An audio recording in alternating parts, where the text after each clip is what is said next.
Découvrez les miracles transformateurs des 2 Chroniques. Un message sacré et inspirant révélé.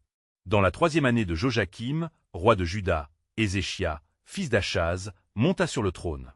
À peine âgé de 25 ans, il hérita d'un royaume plongé dans une nuit spirituelle, où l'idolâtrie régnait et le temple de Jérusalem était laissé à l'abandon. Les murs de la maison de Dieu, autrefois éclatantes de sa gloire, étaient couverts de poussière et de larmes oubliées. Le cœur d'Ézéchias était en proie à l'angoisse, conscient de l'urgence d'un appel divin, rétablir la foi en Yahvé parmi son peuple. Dans le silence lourd du temple, Ézéchias se tenait, son esprit envahi par les échos des chants de louanges qui résonnaient au fond de son cœur. Un espoir nouveau commença à bourgeonner en lui, et il prit une décision radicale. « Ouvrez les portes du temple », ordonna-t-il avec détermination. Les portes, couvertes de toiles d'araignée, s'ouvrirent dans un grincement rauque, comme si elles ressuscitaient après une longue nuit. Il convoqua les prêtres et les lévites, leur rappelant la sacralité de leur service, les exhortant à revenir à l'adoration véritable. Mais l'opposition était forte, les murmures de méfiance emprisonnaient le cœur de son peuple. Les pratiques idolâtres, ancrées dans le quotidien des Judaïtes, causaient des frissons dans l'âme du roi. Au milieu de ces tumultes, un nuage menaçant s'amassait à l'horizon. L'armée assyrienne, sous le commandement impitoyable de Sanharib, avançait avec des intentions dévastatrices. Jérusalem, la ville bénie, était enveloppée de peur. Les habitants, les regards baissés, doutaient de la protection divine alors qu'ils faisaient face à cette force indomptable. Ézéchias, même dans ses propres craintes, savait qu'il devait faire appel à l'alliance avec Yahvé. Il s'en alla dans la prière, implorant le Seigneur, « Ne nous abandonne pas, ô Dieu de nos pères ». Dans cet instant sacré, il envoya des messagers pour encourager ses concitoyens. « Soyez fermes et courageux, ne craignez pas cet assaut. Notre secours vient du Seigneur, qui a créé le ciel et la terre. » Sa voix, tremblante mais pleine de foi, résonna comme un puissant appel à l'unité et à la confiance. Alors que le ciel semblait replié sur Jérusalem, l'intervention divine se manifesta dans la nuit obscure. Un ange de Yahvé, éclatant de lumière divine, apparut et décima l'armée assyrienne. Cette victoire éclatante, semblable à un souffle de vie qui balait les ténèbres, témoigna de la fidélité et de la puissance de Dieu dans les moments les plus sombres. La nouvelle de cet exploit miraculeux se répandit comme une traînée de feu, ravivant la flamme de l'espérance au sein du peuple. Avant de continuer avec ce récit biblique incroyable, je veux m'assurer que vous ne manquez aucune de ces histoires puissantes des Écritures. Cliquez sur l'icône de cloche et sélectionnez toutes les notifications. Ces narratifs bibliques ont transformé d'innombrables vies à travers l'histoire. Si la parole de Dieu à travers cette histoire vous bénit, s'il vous plaît aimez et partagez avec quelqu'un qui a besoin d'entendre sur la fidélité de Dieu aujourd'hui. Dites-moi dans les commentaires, quelle histoire biblique a le plus impacté votre parcours de foi? Je suis toujours émerveillé de comment la parole de Dieu parle au cœur à travers les générations. Maintenant continuons avec ce que le Seigneur fit ensuite. Ézéchias, bien que célébré comme un héros, savait que cette victoire ne lui appartenait pas.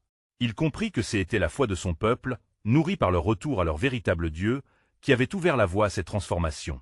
Ce récit, riche d'enseignements pour les générations à venir, soulignait le thème éternel de la foi en Dieu, qui engendre des miracles transformateurs. Alors que Jérusalem commençait à retrouver sa splendeur et que le peuple s'unit sous une même adoration, une ombre persistait. Cette foi renouvelée saurait-elle perdurer face aux défis à venir? Ézéchias, conscient des tempêtes qui se préparaient, se demandait quel serait le futur de son peuple, et si l'alliance avec Yahvé continuerait à les porter au-delà des épreuves. Les vents du destin soufflaient encore, laissant la promesse de mystère et de miracles à découvrir. Dans les jours qui suivirent la victoire éclatante, Jérusalem s'éveilla avec une nouvelle vigueur, une lueur d'espoir illuminant les visages fatigués de ses habitants. Ézéchias, conscient que la restauration du temple avait suscité un regain de foi, s'employa à diriger son peuple vers un avenir meilleur. Il convoqua une assemblée, et tous se rassemblèrent, comme des brebis appelées à la bergerie, un désir brûlant pour la vérité et la communion avec Yahvé les animants. L'écho de la voix d'Ézéchias traversait les rues de la ville, portant un message résonnant. « Nous avons vu la puissance de notre Dieu, et maintenant, marchons dans son chemin. » Les cœurs, autrefois endurcis par l'idolâtrie, furent touchés, comme la terre assoiffée qui boit la pluie bienfaisante. Il invita chaque famille à apporter des offrandes pour la purification du temple, rappelant aux prêtres et aux lévites leurs devoirs sacrés. La joie se mêlait aux larmes, et alors que les fidèles prenaient part au rite de purification, le temple vint à retrouver une partie de sa gloire perdue. Les chants de louanges s'élevèrent, s'envolant tel un parfum de fleurs printanières vers les cieux, tandis que les anciens se remémoraient les jours de triomphe passés. Chaque note vibrante témoignait de leur engagement à restaurer l'alliance avec Dieu. Cependant, dans les ténèbres d'un cœur jaloux, la rébellion grandissait chez certains. Les adorateurs de faux dieux murmuraient, insistant sur l'ancienne voix, alimentant un ressentiment sournois contre Ézéchia. Ils prenaient appui sur les peurs anciennes et tentaient d'entraîner le peuple vers des pratiques oubliées. Pourquoi nous attacher à des traditions nouvelles lorsque nos ancêtres avaient leurs coutumes, plaignait-il, persuadant les âmes fatiguées d'ignorer l'appel spirituel qui montait de Jérusalem. Ézéchia, percevant la querelle, se retrouva dans un combat spirituel intense. Il chercherait des conseils auprès des prophètes, plaidant pour une révélation divine, mais il savait également que la véritable victoire était dans le cœur et à l'esprit de son peuple. Il commença à jeûner et à prier, implorant Yahvé, que ce ne soit pas en vain que nous avons restauré ton autel. Accorde-nous le discernement pour contrer ces forces qui veulent nous ramener à l'esclavage spirituel. Une nuit, alors qu'Ézéchia était en prière, il reçut une vision. Un messager de Dieu se tenait devant lui et lui parla avec autorité. « Ne crains pas, Ézéchia, car je suis avec toi. Tu as humblement restauré le culte de mon nom, et c'est en cela que se trouvera la force de ton peuple. Fortifie-les dans la foi et rappelle-leur les promesses que j'ai faites à leurs ancêtres. Je suis le Dieu de l'impossible, et rien n'est trop difficile pour moi. » Le matin venu, le roi exhorta le peuple. « Mes frères et sœurs, n'ayez crainte. L'alliance de notre Dieu est sur nous. Ne laissez pas l'apathie nous diviser ni la désobéissance nous éloigner de sa promesse. » Mais alors que Jérusalem désirait marcher vers un avenir radieux, l'ombre d'une nouvelle menace se faisait sentir. Sanharib, l'ennemi redoutable, se préparait à frapper à nouveau, un défi de taille pour la foi renouvelée d'Ézéchia. Le roi savait que chaque défi était une opportunité pour prouver la grandeur de Yahvé dans les épreuves, mais pour cela, son peuple devait rester uni et fort dans la foi. Alors qu'Ézéchia se tournait vers le ciel, il murmurait « Que ta volonté soit faite, car ta gloire doit s'élever au-dessus de tout. » La promesse divine résonnait dans son cœur, un mystère toujours à découvrir. Lorsque le temps sera venu pour ma puissance de se manifester, ceux qui auront cru verront ma gloire. Les jours passèrent, et la tension dans Jérusalem atteignit son apogée. Les murmures des révoltés se répandaient lentement, tels des nuages sombres se formant au-dessus des collines. Ézéchia, ne se laissant pas abattre par les craintes, se tenait avec fermeté, déjà conscient que le vrai combat était spirituel. Il se tenait à la porte du temple, son cœur vibrant d'une détermination renouvelée à défendre la foi du peuple. « Écoutez, habitants de Juda et de Jérusalem. » s'écria-t-il, sa voix résonnant comme le tonnerre. « Ce n'est pas par la force ou par l'épée que nous triompherons, mais par la fidélité de notre Dieu. » Des murmures, des assentiments parcoururent la foule, mais les doutes persistants se manifestaient au sein même des fidèles. Bien que la lumière de la foi se ravivait, l'obscurité de la peur et du désespoir persistait, comme un ténu brouillard rampant autour d'eux. Ézéchia, conscient de la gravité de la situation, se tournait une nouvelle fois vers Dieu en prière. Il se rendit jusqu'à l'autel, cherchant une direction divine au milieu de la tempête. Une profonde supplication monta de son cœur. « Ô Yahvé, regarde notre détresse. Souviens-toi de ton peuple. Accorde-nous ton secours dans l'heure de notre besoin, comme tu l'as promis à nos ancêtres. » Soudain, une présence apaisante l'envahit, et la voix de Yahvé résonna dans son esprit. « Ézéchia, n'aie pas peur. Je fais de toi un instrument de ma gloire. Va, prépare le peuple à la bataille. Je ferai tomber l'ennemi devant toi. » Avec une nouvelle foi, Ézéchia convoqua toutes les têtes de famille, et ensemble ils placèrent leurs espoirs en Yahvé. Chers frères et sœurs, unissons nos cœurs dans la prière, et préparons-nous à soutenir la guerre spirituelle. Une bataille approche, mais avec notre Dieu à nos côtés, qui pourrait tenir contre nous? Les prêtres, fervents dans leur service, levèrent leur voix en louange, incitant la foule à s'incliner devant l'Éternel. Les chants s'élevèrent tels des bruits des armées célestes, et les cœurs du peuple battirent à l'unisson. Ils se levèrent, unis, comme un seul corps, pour faire face à la menace imminente. Cependant, les messagers de Sanharib, envoyés pour intimider, ne tardèrent pas à intervenir. Ils arrivèrent avec des mots des intimidations, dénigrant Yahvé et moquant Ézéchia. « Que l'honneur de votre Dieu vous sauve. Vos murailles ne pourront rien contre la force d'Assyrie, et vous êtes voués à la destruction. » Ézéchia, tremblant devant ces mots empreints de défi, se rappela des promesses de Dieu. Avec sagesse, il répondit à ses ennemis, mettant sa confiance dans l'alliance éternelle. « Notre Dieu est vivant et puissant. Lui seul nous délivrera si nous posons notre confiance en lui. » Alors, dans la profondeur de son âme, Ézéchia se rappelle de la prophétie des Ésaïe. L'Esprit du Seigneur lui souffla la vérité révélée. « N'aie pas peur, car voici, je vais donner à l'ennemi une défaite éclatante. Je suis avec toi. » Ses yeux se fermèrent un instant, et une vision de la victoire divine apparut, comme une lumière au bout d'un tunnel. Ézéchia, le cœur ardent, se leva, prêt à proclamer cette vérité aux habitants de Jérusalem.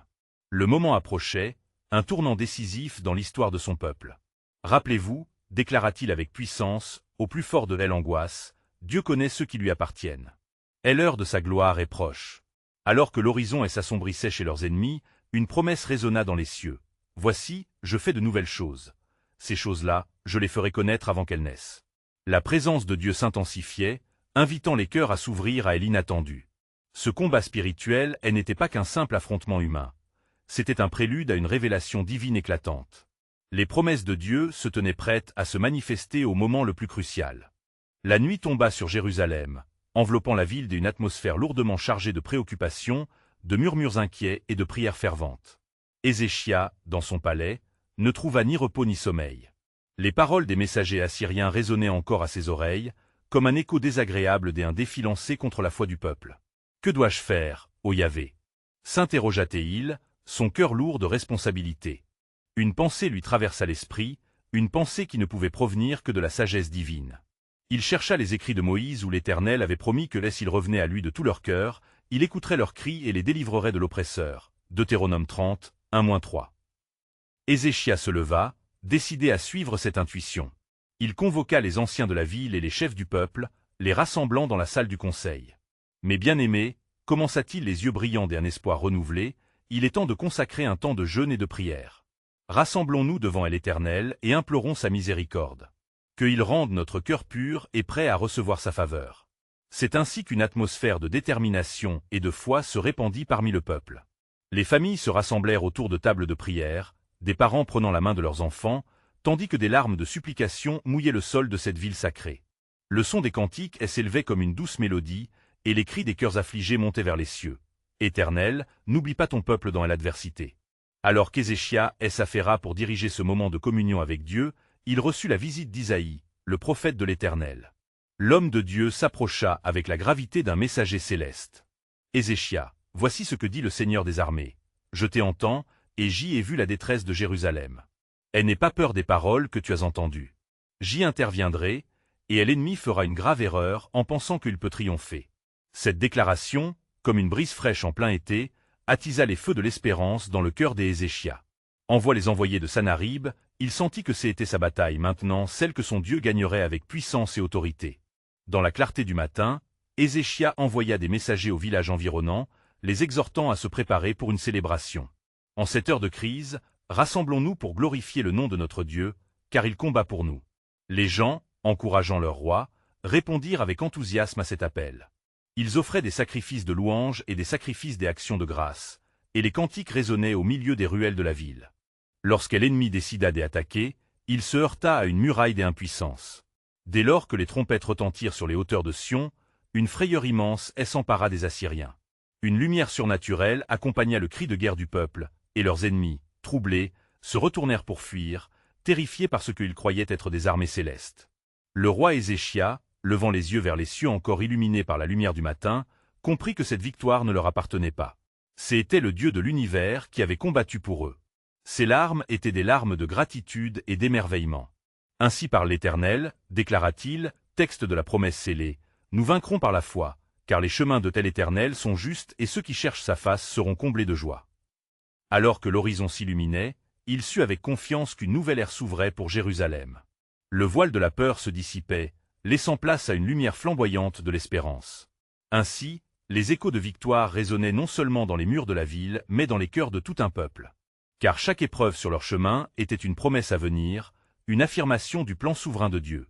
Et une voix murmurait dans les profondeurs du cœur de Jérusalem. Lorsque le peuple cherche mon visage, je fais des miracles au-delà de leur imaginaire. Et l'aube se leva sur Jérusalem, baignant la ville d'une lueur dorée, tandis que dans le cœur du peuple se trouvait une foi renouvelée. Ézéchia sortit de son palais, son esprit encore empli des paroles du prophète Isaïe. Chaque pas qu'il faisait résonnait comme un chant de louange, écho des voix qui avaient appelé Dieu à l'aide. L'air était chargé d'une promesse. Une intervention divine était en marche. Les habitants de la ville, voyant les murs dépeints de sang et d'espoir, se rassemblaient sur la place principale. Les tambours du peuple battant en rythme avec leur cœur, un sentiment des unités palpables les enveloppait. Voici le jour que l'Éternel a fait. Elle s'écriait une mère tandis qu'elle levait ses bras vers le ciel. Nous nous réjouirons et nous nous réjouirons en lui. Ézéchia, encouragé par cette ferveur, se tenait devant le peuple, sa voix s'élevant avec puissance. « Mes frères et sœurs, nous ne devons pas oublier que notre Dieu est grand au-delà des guerres. La victoire n'est pas destinée aux Assyriens, mais à ceux qui placent leur confiance en l'Éternel. Rappelons-nous des promesses de notre Créateur, de sa fidélité à ceux qui croient. » Il s'agenouilla alors, les bras ouverts vers le ciel, et le peuple fit de même, criant ensemble, « Éternel des armées, nous avons foi en toi. » Le roi Ézéchia, apaisant ainsi son cœur, fit un songe. Dans ce rêve, il était conduit vers une vallée désolée. Au loin, il aperçut un nuage sombre se rapprochant, porteur de malheur. Pourtant, alors qu'il regardait avec crainte, un rayon de lumière jaillit, frappant la solitude. Des milliers d'anges se tenaient là, armés de feu et de lumière, attendant le signe de leur roi. Le lendemain, tandis que les premières lueurs du jour apparaissaient, des nouvelles déconcertantes parvinrent à Jérusalem. Les soldats assyriens, rassemblés près de la ville, avaient une vision troublante. Sanharib, leur roi, affirmait avoir entendu des voix désincarnées, celles de tel Éternel lui disant de se méfier. Le roi méconnu, au cœur dur, luttait maintenant avec ses démons intérieurs, et s'interrogeant sur la puissance qu'il défiait. Dans l'atmosphère vibrante des attentes, Ézéchia se mit à demander à Yahvé ce qu'il devait faire. Dans un frémissement, il sentit une conviction traverser son être. Envoie les chantres pour chanter devant l'armée. Confia-t-il à nos leaders, son cœur empli de détermination. Des musiciens se regroupèrent, leur voix harmonieuse berçant la ville. Louez l'Éternel, car sa bonté dure à toujours. Chantèrent-ils, leur chant portant la foi dans chaque syllabe, tandis que les murs de Jérusalem résonnaient du son sacré. Une atmosphère de paix descendit, enveloppant le peuple dans une caresse divine. À cet instant, l'armée assyrienne, déstabilisée par la mélodie céleste et confrontée à des phénomènes inexplicables, commença à se dissiper. Des cris de terreur éclatèrent parmi les soldats, le réflexe de fuite dominait alors qu'eux-mêmes combattant l'invisible tout en perdant courage face à la puissance de leur oppresseur. Ézéchia, observant ce prodige, savait que la main de Dieu était à l'œuvre. Les prophéties auparavant murmurées par Isaïe se réalisaient alors. « Laissez-le aux cieux, car je fais une chose nouvelle. Je remets toutes choses sur le bon chemin. » Alors que le tumulte diminuait et que la paix s'instaurait, une voix en lui s'éveilla, murmurant le futur à venir. Un passage des Écritures s'inscrivit dans son cœur. « Quand les montagnes s'ébranleront et que les collines chancelleront, ma bonté ne s'éloignera jamais de toi, et mon alliance de paix ne sera jamais troublée. » Isaiah 54:10. La victoire était à portée, mais l'avenir continuait de tenir des mystères. Quand se manifestera le plan souverain de Dieu pour élargir les horizons de son peuple?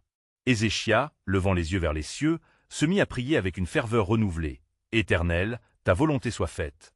Nous sommes à l'écoute de ta voix. » Le ciel sur Jérusalem était d'un bleu éclatant, et pourtant, une tension palpable persistait dans l'air.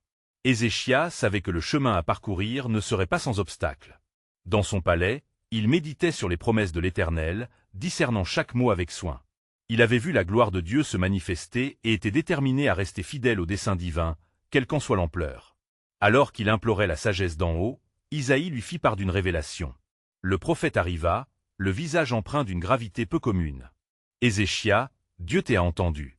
Il a vu tes larmes et tes supplications. Ne crains pas, car le Seigneur combattra pour toi. » Ces paroles résonnèrent comme une promesse gravée dans le ciel. « Écoute, ce soir, l'ange de tel Éternel passera au milieu des eux, et ils seront comme de la paille balayée par le vent. » Ézéchia, réconforté par ce message, rassembla son peuple une nouvelle fois. Ce rassemblement était plus qu'un acte de foi. C'était une déclaration de détermination. Les habitants, de tous âges, brandissaient des lampes dressées, des symboles de lumière face à l'obscurité menaçante. « Éternel, vers toi nous élevons nos voix. » s'écria-t-il, le cœur ardent, tandis qu'une clarté divine illuminait ses yeux. Au même moment, Sanharib, roi des Assyriens, consumé par la peur, tenta de redresser le moral de ses troupes. Il ordonna une retraite, croyant avoir décelé une puissance cachée au-delà de sa portée. « Moines des Juifs, soyez prudents. » leur criait-il. Ces soldats, parés de fer, mais le cœur troublé, se regardèrent avec incertitude. Des murmures de doute se firent entendre parmi eux, car la mélodie des chantres restait ancrée dans leur esprit.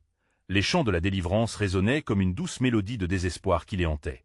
Les cieux témoignaient de l'angoisse sur le champ de bataille, le jour se transformant lentement en nuit de supplication. Le cœur des Ézéchia battait avec ferveur, car il savait que l'opération divine venait d'éclore. Sur son palais, il leva les bras en adoration. « Éternel des armées, exauce notre prière et fais briller ta lumière sur cette ville sacrée. » Juste à ce moment-là, Les cieux éclatèrent de lumière tandis que El-Ange passait, semant la confusion et la terreur parmi les rangs assyriens.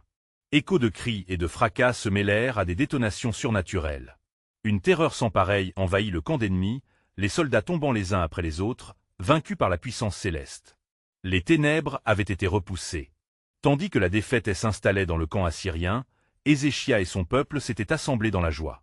Leur foi, leur confiance en Dieu ne faisait qu'un maintenant. « Acclamez-le » hurla un jeune homme, tandis que le peuple s'éleva pour célébrer le Dieu de Jacob, le Créateur du ciel et de la terre.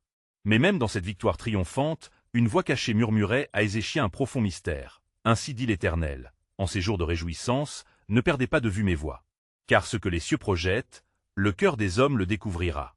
Et l'avenir des Israël brillait devant eux, mais ce qui était à venir restait enveloppé dans une certitude divine. La promesse du Seigneur était écrite dans le ciel. Ézéchia, inspiré par la gloire de telle intervention divine, éleva une prière. Ô Éternel, que ta volonté soit faite. Nous nous tenons prêts à recevoir ce que tu as à offrir, car nous voulons marcher dans tes voies. Le peuple, en écho, posa cette question brûlante. Quand, alors, se révélera pleinement le plan souverain de Dieu? Une lueur d'espérance illuminait leur cœur, attendant le jour glorieux où le présent et l'éternité se rencontreraient dans la vérité de tel Éternel. Alors que la lumière du matin scintillait sur Jérusalem, Ézéchia se tenait dans l'antre de son palais, la paix de Dieu reposant sur lui comme une toile précieuse.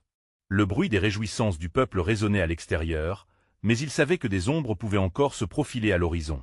Il se mit à prier, puis ouvrit la précieuse rouleau de la loi, cherchant des directives qui renforceraient sa foi et celle de son peuple. « Éternel, donne-moi la sagesse d'enseigner les voies que tu aimes à révéler, » murmura-t-il, les doigts glissant sur les mots écrits. Ces paroles résonnaient dans son cœur comme un doux chant. Pourtant, Dieu l'attira à la réflexion. « Mon peuple est en danger, mais mon esprit ne les abandonnera pas », lui souffla une pensée profonde. À ce moment précis, Isaïe atteignit à nouveau, le visage illuminé d'une révélation divine. « Ézéchia, le Seigneur a encore un message pour toi, » prononça-t-il gravement. « Les jours qui viennent porteront des épreuves, mais un signe de sa faveur sera sur ceux qui le cherchent.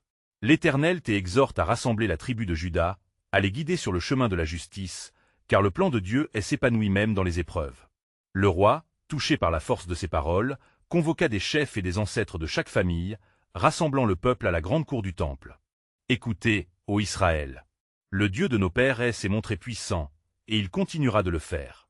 Ne craignez pas les menaces de l'ennemi, car l'Éternel est avec nous, » s'écria-t-il, sa voix vibrant de passion. Dans les rangs, un murmure d'angoisse reflétait l'inquiétude que chacun ressentait. Pourtant, Ézéchia, ayant plein confiance en la promesse divine, s'écria. Si notre cœur se tourne vers lui, comme le ciel vers la terre, des bénédictions descendraient comme une pluie douce. Des murmures d'espoir s'élevèrent au sein de la foule. À mesure que ce rassemblement se poursuivait, un homme, un ancien de Juda, s'avança. Se peut-il que le Seigneur ne se manifeste qu'en temps de paix? Demanda-t-il, avec une fronde irrévérencieuse. Ézéchia, avec une sérénité sans faille, lui répondit. Homme de peu de foi, sais-tu que la lumière brille le plus dans la nuit la plus sombre? C'est en temps des épreuves que nos cœurs sont réellement révélés. Le peuple, touché par sa réponse, leva les mains vers le ciel, implorant Dieu de changer leur situation.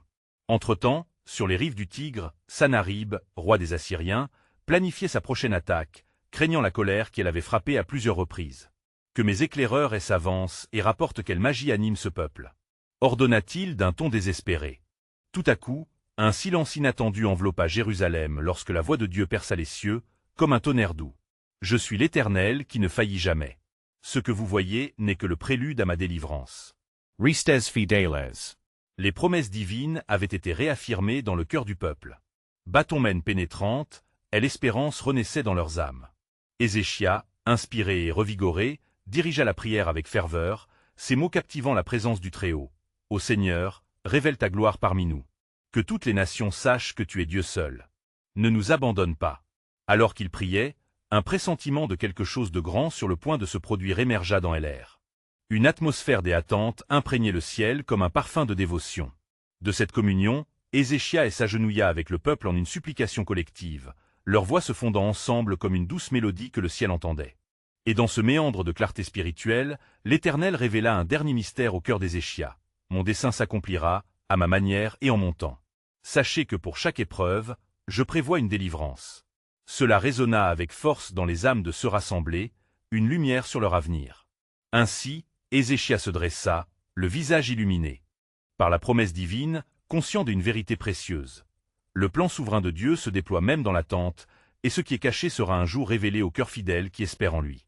Alors que le soleil se levait plus haut dans les cieux, illuminant la ville de Jérusalem, Ézéchias se tenait debout, sa foi renforcée par l'annonce divine reçue par Isaïe. Le cœur du roi battait avec l'ardeur de la promesse de tel Éternel, tandis que la lumière active de la présence de Dieu remplissait l'espace sacré autour de lui. Qui pourrait s'opposer au dessein de notre Dieu? S'interrogea-t-il avec ferveur, ses pensées se tournant vers la menace imminente que représentait Sanharib. Il est l'alpha et l'oméga, le début et la fin de toute chose. Ézéchias invita tout le peuple à se rassembler à nouveau, désirant plus que jamais de s'appuyer sur la force collective de la prière. « Rassemblez-vous » cria-t-il. Que nos voix s'élèvent comme un parfum agréable devant l'Éternel.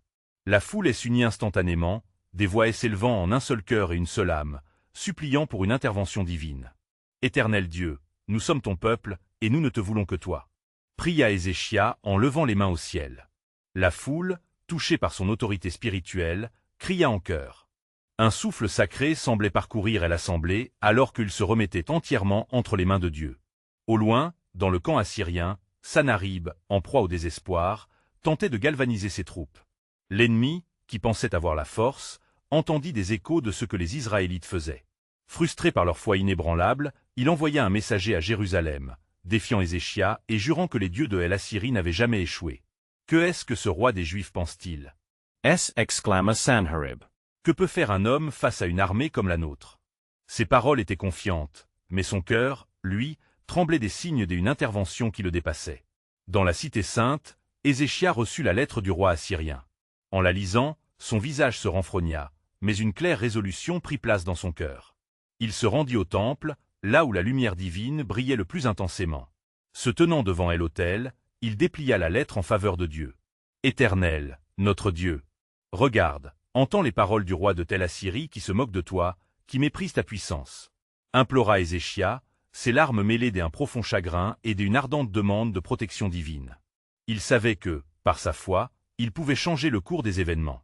Un souffle de sa manière égale à la voix céleste résonna alors. « N'aie pas peur, Ézéchias, car ce que ta foi a su voir, mon serviteur Isaïe te l'annoncera. » Dans les profondeurs de l'âme du roi, une certitude rayonna, brisant l'incertitude. À ce moment, le prophète Isaïe s'approcha à nouveau avec une lumière dans ses yeux. « Ézéchias, le Seigneur dit, je donnerai aux Assyriens des souffrances au-delà de leur entendement. Ils seront comme la poussière balayée par le vent. » Lors de ces mots, un murmure d'espoir se leva parmi le peuple, une lumière perçante dans l'obscurité qui les entourait. Il ne faut pas que l'ennemi demeure témoin de notre faiblesse, mais qu'il voie la gloire de notre Dieu. S'exclama Ézéchias avec une ferveur renouvelée.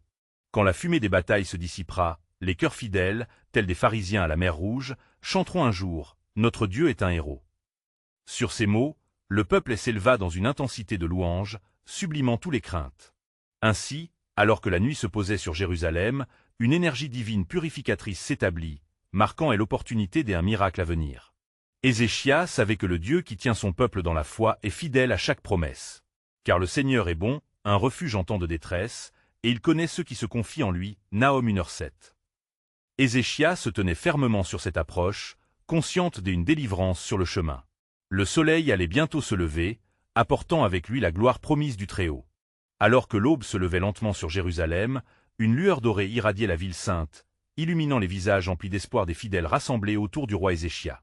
Celui-ci, dont le cœur battait au rythme des promesses divines, avait convoqué le peuple non seulement pour prier, mais pour se préparer à l'action qui s'annonçait. Les murmures du peuple remplissaient l'air, et une mélodie d'espoir s'éleva, chaque voix résonnant comme un écho de la foi des Israël. Que chacun se tienne prêt, déclara Ézéchias avec une voix ferme, car notre Dieu se lève pour défendre son nom. Le regard déterminé du roi se posait sur les cieux, et il pria avec une ferveur renouvelée, implorant la force et la protection de l'Éternel, éternelle forteresse contre leurs ennemis. De leur côté, les Assyriens, engoncés dans leur arrogance, se levaient également. Sanharib, le roi des Assyriens, plissait le front, le ressentiment et la colère s'agitant en lui. La menace affichée par ce roi juif et son peuple insoumis était pour lui une humiliation insupportable. « Préparez-vous à faire tomber ces rebelles » ordonna-t-il à ses généraux, sa voix résonnant comme un tonnerre dans le camp assyrien. Vous verrez la colère des dieux des Assyries s'abattre sur eux comme une tempête. Néanmoins, Au fond de Tel-Am de Sanharib, une peur sourde commençait à germer. Il avait ouï parler des miracles du Dieu des Hébreux, des merveilles qui avaient inspiré la terre entière. Ce souverain arrogant se retrouvait pris au piège entre son orgueil et la réalité d'un Dieu qu'il méprisait sans vraiment le connaître. Ézéchia, de son côté, convoqua les prêtres et les Lévites, et leur dit « Réunissez-vous autour de tel autel, offrons des sacrifices des actions de grâce, vivons nos cœurs en conformité avec les promesses de notre Dieu. Que chacun porte un symbole de son engagement, un signe que nous ne cesserons jamais de croire en son cœur bienveillant. » Les prêtres et les Lévites obéirent, remplissant le temple de chants et de cris d'adoration.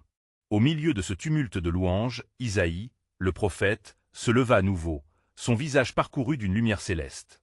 Ainsi parlait l'Éternel, je frapperai les Assyriens dans leurs propres repères. Je ferai résonner mes paroles dans le cœur de leur roi, et il tremblera.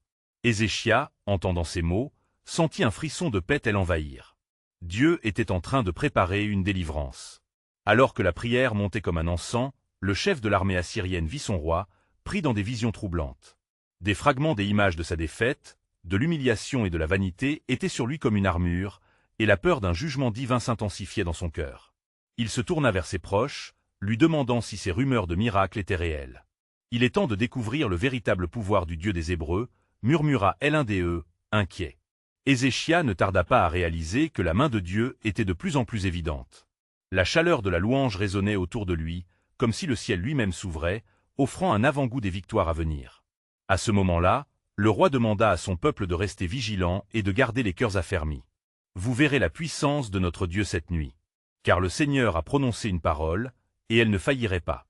Nous nous tiendrons fermes, et nous verrons son salut. » Les cieux se paraient des annonces d'une délivrance divine, tandis qu'une voix résonnait au fond des cœurs. Le moment est venu pour l'Éternel d'agir. Ainsi, le peuple s'unit dans une sollicitude spirituelle, sachant que l'intervention divine était proche. Ils avaient cru dans le Dieu d'Israël, et rien ne pouvait contrecarrer son plan souverain.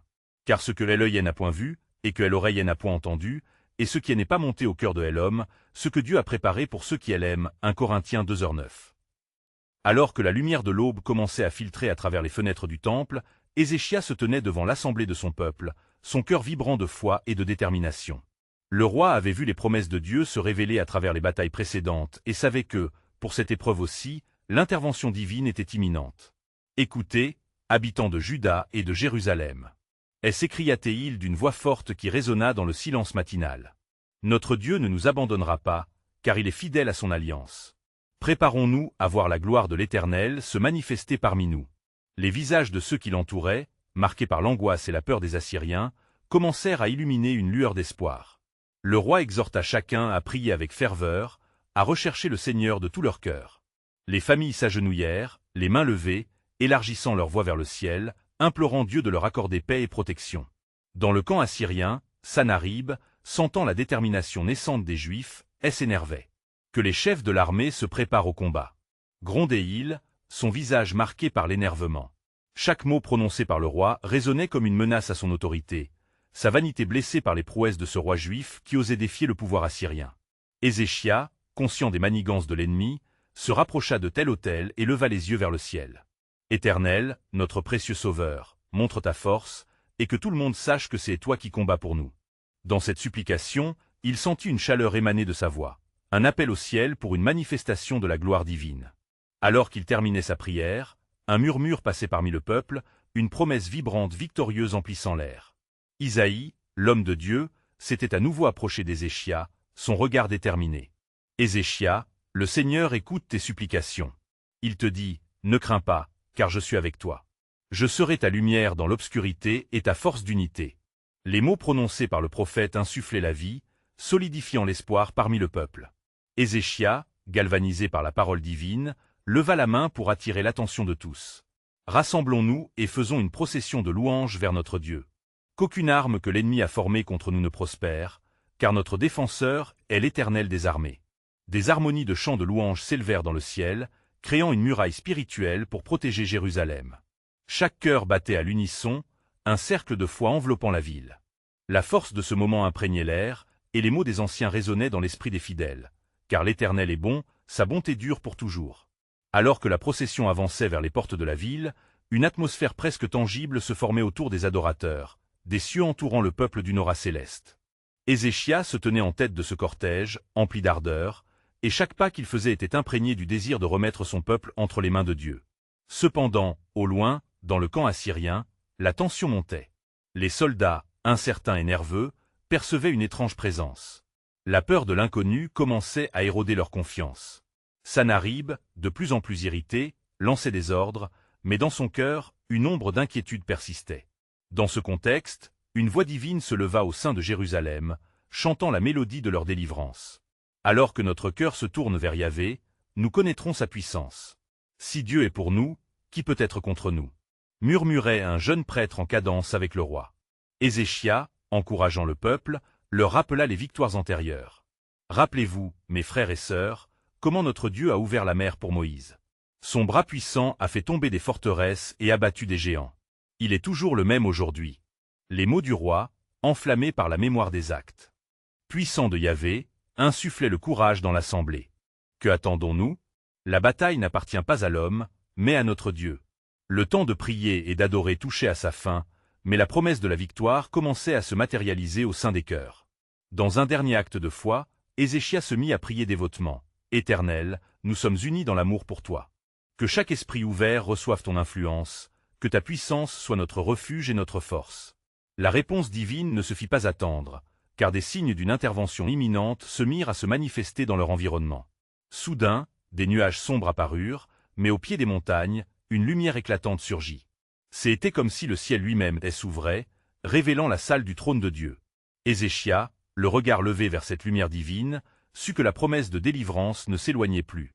Le cœur battant d'une telle anticipation, il proclama : « Qui est-ce qui peut s'opposer au plan souverain de Dieu? Il est le début et la fin. Nous serons témoins de sa gloire, et sa faveur sera sur ceux qui espèrent en lui. » La promesse divine se dévoilait lentement, comme une beauté dissimulée ne demandant qu'à éclore au grand jour. Ézéchias, conscient que le moment de la révélation approchait, murmura intérieurement le mystère encore à découvrir. « Éternel, que ta gloire s'élève au-dessus des cieux, car, à l'heure de ta délivrance, chaque cœur se tournera vers toi.